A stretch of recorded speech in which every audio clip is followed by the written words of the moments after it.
دادا سائیں نے نظریں اٹھا کر اسے دیکھا اور اس نے پھر عرض کیا کہ دادا سائیں، میں اپنی بیوی سے بہت تنگ ہوں، کوئی نسخہ بتائیں، میں اسے اپنی تابعداری میں لے آؤں۔ خاندان بھر کو ہر مسئلے کا حل بتانے والے دادا سائیں نے اس کے چہرے پر نظریں جمائیں اور بولے، بیٹا، یہ کارنامہ تو آج تک میں خود انجام نہیں دے سکا، تجھے کیسے بتاؤں؟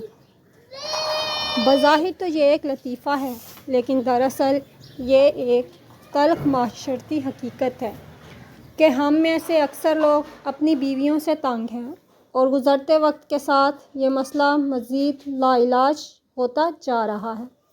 شاید اسی لیے محبوب آپ کے قدموں میں کا اشتہار تو آپ کی نظروں سے گزرا ہوگا۔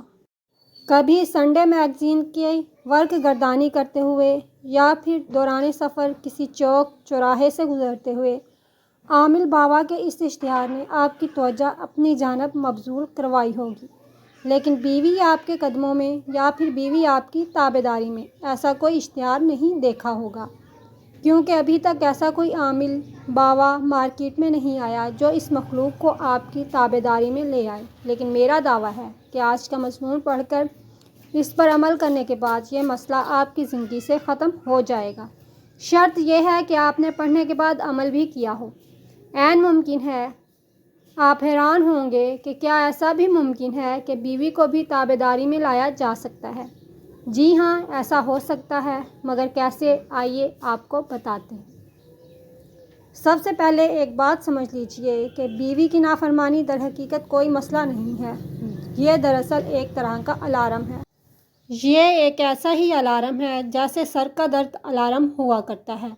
ماہرین طبیعیات کے مطابق سر کا درد بیماری نہیں ہے بلکہ الارم ہے۔ سر کے درد کا مطلب ہے کہ جسم میں کہیں پر کوئی مسئلہ ہے، اسے حل کرنے کی ضرورت ہے، مگر کم علم لوگ اسے ایک بیماری سمجھ کر اسے درد کش ادویات کے ذریعے ختم کرنے کی کوشش کرتے ہیں اور اصل بیماری کی طرف توجہ نہیں دیتے۔ ایسا ہو سکتا ہے سر کا درد بلڈ پریشر کی وجہ سے ہو یا بھوک کی وجہ سے ہو وغیرہ۔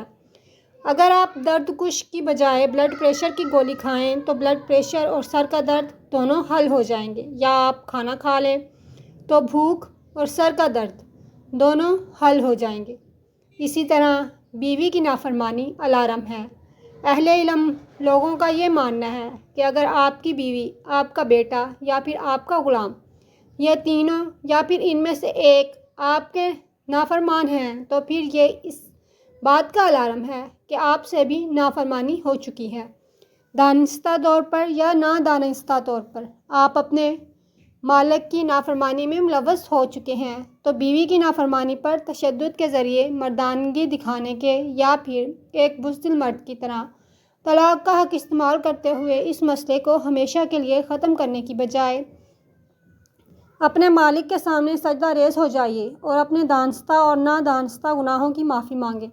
جو ہی آپ اپنے مالک سے صلح کریں گے تو جس کے آپ مجازی خدا ہیں وہ بھی آپ کی تابعداری میں واپس آ جائے گی، کیونکہ اہل علم کا ماننا کہ اگر آپ کی بیوی، بیٹا یا پھر ملازم آپ کا نافرمان ہے تو استغفار کریں، اپنے گناہوں کی معافی مانگیں، گناہوں کو یاد کرتے ہوئے آئندہ نہ کرنے کا عزم کریں، کیونکہ معافی مانگنے کا یہی طریقہ ہے کہ شرمندہ ہوا جائے، توبہ کریں اور مستقبل میں نہ کرنے کا عزم کریں، نہ کہ بیوی پر تشدد کریں یا حکومت پر تنقید کریں۔ ایسا کرنے سے آپ کی نافرمان بیوی آپ کی فرمانبردار ہو جائے گی، لڑائی جھگڑے ختم، گھر میں امن اور سکون واپس آ جائے گا۔